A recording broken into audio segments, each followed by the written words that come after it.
வணக்கம். செல்வகுமாரின் மாலை வானிலை ஆய்வறிக்கை.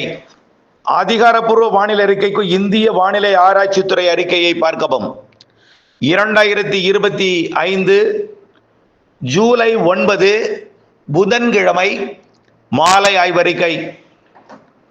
தலைப்புச் செய்தி: நாளை ஜூலை 10 முதல் மாலை இரவு இடிமழை பொழிவும் தென்மேற்கு பருவமழை பொழிவும் மீண்டும் தொடங்கி தீவிரமடைய போகிறது. வரக்கூடிய வாரங்கள் எல்லாமே மாலை இரவு இடிமழை பொழிவும் தென்மேற்கு பருவமழை பொழிவும் இருந்து கொண்டிருக்கும். இதுவரை இருந்த வெயில் என்பது சற்று தணிய வாய்ப்பிருக்கிறது.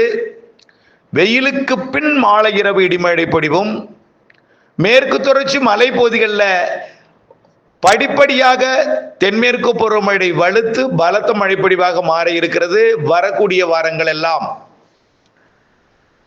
விரிவாக பார்ப்போம். வட இந்திய நிலப்பகுதிகளில் நீடித்துக் கொண்டிருக்கக்கூடிய காற்றழுத்த தாழ்வு நிலைகள், அதாவது பாகிஸ்தான் எல்லையோரம் தொடங்கி வடகிழக்கு மாநிலங்கள் வரைக்கும், உத்தரப்பிரதேசம், மத்திய பிரதேசம், பீகார், ஜார்க்கண்ட் மற்றும் சத்தீஸ்கர் பகுதியை மையமாக வைத்து மேற்கு நோக்கி நகர்ந்து கொண்டிருக்கக்கூடிய காற்றழுத்த தாழ்வு பகுதியும் அதோடு இணைந்த சுழற்சிகளும் வட இந்தியா முழுவதுமே வெள்ளப்பெருக்கு ஏற்படுத்தி கொண்டிருக்கிறது. மணிக்கு மணி, நாளுக்கு நாள் மழைப்பொழிவின் இடமும் பரப்பும் அதிகரித்து மாநிலத்துக்கு மாநிலம் மழைப்பொழிவு அப்படியே இடம்பெயர்ந்து கொண்டே இருக்கிறது. கடந்த வாரத்தை பார்த்தீங்கன்னா உத்தரப்பிரதேசம் மற்றும் உத்தரகாண்ட், இமாச்சல் பிரதேசம் என்று இருந்தது. இன்றைக்கு பார்த்தீங்கன்னா மேலும் பல மாநிலங்களில் தீவிரமடைந்திருக்கு. மகாராஷ்டிரா, மத்திய பிரதேசம், உத்தரப்பிரதேசம், பீகார்லாம், மேற்கு வங்கம். இந்த காற்றழுத்த தாழ்வு பகுதியானது மேற்கு நோக்கி நகரும் அதே வேளையில் வங்கக்கடலிலே புதிய காற்று சுழற்சி உருவாக போகிறது. அது வரக்கூடிய நாட்களிலே 16, 17, 18 தேதிகளிலே ஒடிசா மற்றும் வடக்கு ஆந்திர பிரதேச கரைக்கு நெருக்கமாக வந்து அமைய, தமிழ்நாட்டின் கரையை ஒட்டிய வங்கக்கடலுக்கு மேலே காற்று சுழற்சி ஒன்று அமைய, மெல்ல தென்மேற்கு பருவமழையும் மாலை இரவு இடிமழை பொழிவும் தீவிரமடைய போகிறது. நாளை 10ஆம் தேதி மழைப்பொழிவு தொடங்கும் என்று சில வாரங்களாகவே அறிவித்துக் கொண்டிருந்தோம். அந்த 10ஆம் தேதி நாளை தான். இன்றைக்கே நீண்ட இடைவெளிக்கு பிறகு வேலூர் மாவட்டம் குடியாத்தம் பகுதியில் மழை இன்றைக்கு அரை மணி நேரம் கனமழை பொழிவு கொடுத்தது. இது நாம் எதிர்பார்த்த ஒன்றுதான். ஆந்திர எல்லையோர மாவட்டங்களுக்கும் வடகடலோர மாவட்டங்களுக்கும் மழை எதிர்பார்த்திருந்தோம். நாளையிலிருந்து இந்த மழை பொழிவு டெல்டா மாவட்டங்களுக்கும் வடகடலோர மாவட்டங்களுக்கும் வட உள் மாவட்டங்களுக்கும் உறுதியாக கொடுக்கும்.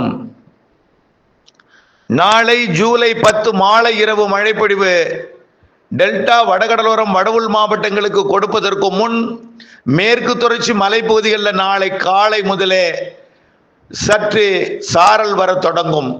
நாளை மதியம் முதல் வெப்பச்சலன இடிமழை பொழிவும் தென்மேற்கு பருவமழை மழைப்பொழிவும் கலந்த விதத்திலே கோயமுத்தூர், ஈரோடு, திருப்பூர் மற்றும் தேனி, மதுரை மேற்கு பகுதி இங்கெல்லாம் ஆங்காங்கே மழைக்கு வாய்ப்பு இருக்கு.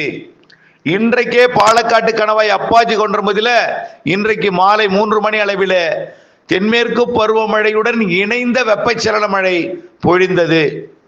1.5-2 சென்டிமீட்டர் வரைக்கும் ஒரு அரை மணி நேரத்தில் கொடுத்திருக்கிறது. இதை விட இன்னும் கூடுதல் மழை நாளை ஜூலை 10 மற்றும் அடுத்தடுத்த நாட்களிலே படிப்படியாக தீவிரமடையும் மழைப்பொழிவு கன்னியாகுமரி முதல் நீலகிரி வரைக்கும் தென்மேற்கு பருவமழையை வலுப்பெற செய்யும். உடனடியாக கொட்டி தீர்த்து பாதிக்கும் மழைப்பொழிவு ஏதும் இல்லை என்றாலும் சீரான அணைகளுக்கு நீர்வரத்தை கொடுக்கக்கூடிய 5 to 15 சென்டிமீட்டர் வரைக்கும் 8, 10, 12 சென்டிமீட்டர் என்ற அளவிலே நீலகிரி, வால்பாறை, கன்னியாகுமரி போன்ற மாவட்டங்களுக்கு மழைப்பொழிவை கொடுக்கும். அதே வேளையில் அந்த மழைப்பொழிவின் சாரலில் இருக்கக்கூடிய ஈரப்பதம் வெப்பத்தால் லேசாக்கி மேலெழுந்து கடலோரம் வரும் பொழுது கிழக்கு காற்று இதுவரைக்கும் சந்திப்பை ஏற்படுத்த முடியாத ஒரு இயற்கை அமைப்பு தென்சீன கடற்பகுதி வழியாக பயணித்துக் கொண்டிருக்கூடிய காற்றாக இருந்தது. அதாவது பசிபிக் பெருங்கடல் சீன எல்லையோரத்தில் உருவாகி இருந்த புயல் தற்பொழுது சீனாவை கடந்து கொண்டிருக்கிறது. படிப்படியாக அது செயலிழந்து காற்று சுழற்சியாகவே அது மியான்மர் வழியாக மீண்டும் வடகிழக்கு மாநில பகுதிகளுக்குள் வந்து அடுத்த ஒரு காற்று சுழற்சியாக நுழைய போகிறது. ஆக காற்று இங்கிருந்து பயணித்த காரணத்தினாலே அது இந்திய தீபகற்பத்தை நோக்கிய அந்த காற்று சுழற்சி வளிமண்டலத்தில் வர இருக்கிறது. இதன் காரணமாக பருவமழை வட இந்தியாவில் தீவிரமடையக்கூடிய அதே வேளையிலும் மத்திய இந்தியா, ஒடிசா, ஆந்திர பிரதேசம் மற்ற அனைத்து மாநிலங்களுமே மழைப்பொழிவு கொடுக்க போகுது. இதுவரைக்கும் தென் மாநிலங்களில் மழை இல்லாமல் இருந்தது. தென் மாநிலங்களுக்கும் மழைப்பொழிவு தீவிரமடைய போகிறது. குறிப்பாக தமிழ்நாட்டிலே மேற்கு தொடர்ச்சி மலைப்பகுதிகளில் எந்த நேரமும் எப்பொழுது வேண்டுமானாலும் மழை பெய்யலாம். சாரல் மழைப்பொழிவாக பாலக்காட்டு கணவாய், ஆரியங்காவு கணவாய், ஆரல்வாய்மொழி கணவாயிலும் இருக்கும். அதை தாண்டி மேற்கில் இருந்து மதியம் தொடங்கும் மழை கிழக்கே வர வர தீவிரமடைந்து மாலை முன்னிரவு நள்ளிரவு 11 மணிக்குள் நல்லதொரு மழைப்பொழிவை சென்னை, திருவள்ளூர், காஞ்சிபுரம், செங்கல்பட்டு, விழுப்புரம், புதுச்சேரி மற்றும் கடலூர், மயிலாடுதுறை, நாகப்பட்டினம், திருவாரூர், காரைக்கால், தஞ்சாவூர், புதுக்கோட்டை, சிவகங்கை மற்றும் ராமநாதபுரத்தின் உள்பகுதி, மதுரை, திண்டுக்கல் மாவட்டத்தில் ஒரு சில இடங்கள், திருச்சி, அரியலூர், பெரம்பலூர், கடலூர் மற்றும் கள்ளக்குறிச்சி, விழுப்புரம், திருப்பத்தூர், வேலூர், ராணிப்பேட்டை, திருவண்ணாமலை மற்றும் கிருஷ்ணகிரி, தருமபுரி, சேலம், நாமக்கல், கரூர் இந்த மாவட்டங்களுக்கெல்லாம் அதற்கு முன் மேற்கு தொடர்ச்சி மலையை ஒட்டி தொடங்கி ஈரோடு, திருப்பூர், வடக்கு போன்ற பகுதிகளுக்கெல்லாம் மழைப்பொழிவை கொடுக்க தொடங்கும். 10ஆம் தேதி தொடங்கும் மழையை விட 10ஆம் தேதி பெய்யக்கூடிய மழைப்பொழிவை விட 11ஆம் தேதி பரப்பிலும் அளவிலும் கூடி இருக்கும். 11ஆம் தேதியை விட 12ஆம் தேதி இன்னும் கூடி இருக்கும். 13, 14, 15 எல்லாம் தென் மாவட்டங்களுக்கும் கிடைப்பதற்கு வாய்ப்பு ஏற்பட்டிருக்கிறது.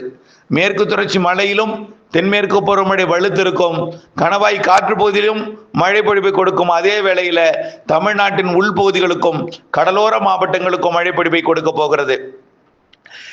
இனிமேல் வடகிழக்கு பருவ மழை தொடங்கும் வரைக்கும் இந்த தென்மேற்கு பருவமழை இருந்து கொண்டே இருக்கும்.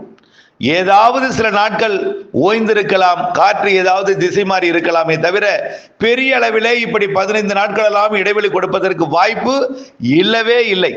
நம்பிக்கையுடன் இருங்கள். நாளை மாலை உங்களுக்கு நம்பிக்கை வரும். நாளை மாலை ஒதுக்கி இருக்கக்கூடிய பகுதிகளுக்கு நாளை மறுதினமும் அடுத்தடுத்த நாட்களிலும் பொழிந்து நம்பிக்கை இல்லாதவர்களுக்கு நம்பிக்கை ஊட்டி நல்ல ஒரு வானிலை அமைப்பை ஏற்படுத்த போகிறது என்பதை உறுதிபட தெரிவிக்கிறேன். குறைவான மழை தென் மாவட்டங்களில் இருக்கும். கொஞ்சம் தாமதமாக தொடங்கினாலும் அங்கேயும் மழை இருக்கு. புரட்டாசி, ஐப்பசில எல்லாம் தென் மாவட்டங்களுக்கு வலுத்த மழை இருக்கு. வடகிழக்கு பருவமழை மிகச்சிறப்பான மழை இருக்குன்னு நீண்டகால அறிக்கையில சொல்லியிருக்கோம். கண்டிப்பா வலுவான மழை பொழிவும் உண்டு. சிறு நிகழ்வும் வலுவான மழை பொழிவை தரும். வலுவான நிகழ்வும் உண்டு இந்த ஆண்டுன்னு சொல்லியிருக்கிறோம். அதற்கு முன் தென்மேற்கு பருவமழை இருக்கக்கூடிய இந்த செப்டம்பர், அதாவது அக்டோபர் மாதம் 15ஆம் தேதி வரை தொடரும்.